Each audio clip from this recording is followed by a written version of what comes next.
Good evening. I'd like to open with the humble request that our elementary school campuses reopen after school hours.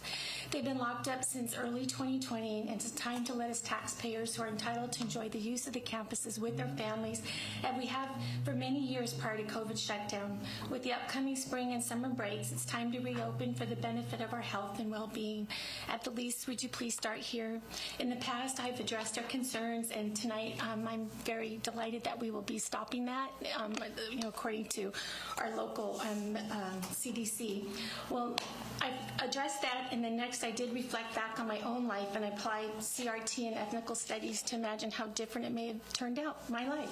I'm very concerned that my 2 white grandchildren will soon be indoctrinated as being oppressors and them viewing me as brown and oppressed. We have always treated our children equally, and it was based on their character, not the color of their skin. I even presented each of you with a copy of our U.S. Constitution.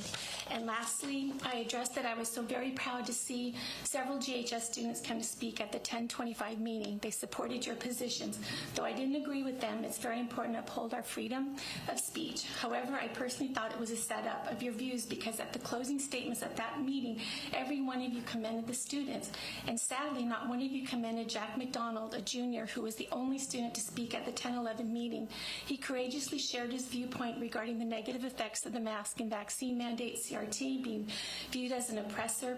His mother, Moira Anderson, spoke at the following meeting at 11/8 regarding that not one board member commended him on his willingness to speak, and she left in tears.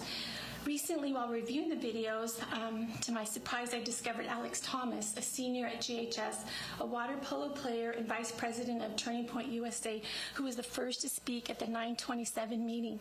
His concerns were against mask mandates, the false positive test result he had one day, then taking a home test, which was negative, and still not being allowed to attend the football game that very evening. When he was finished, a school board member responded to him, and I'm quoting, "Alex, before you walk away, because you are a student, normally we don't respond to people that are giving comments, but I just want to tell you we're bound by, we are public entity number 1. Obviously you are part of the public, but we are bound by guidelines and rules that we must follow as a public institution. So whether we agree with those rules or those guidelines doesn't give us an option, but have to follow them or we lose our insurance. They close us down. You wouldn't get to play water polo," unquote. It went on and on. To be very honest, I felt very bad for Alex and sad about the board. If you're bound by guidelines, as you stated, why did you violate the guidelines and not wait till the end of the meeting to comment?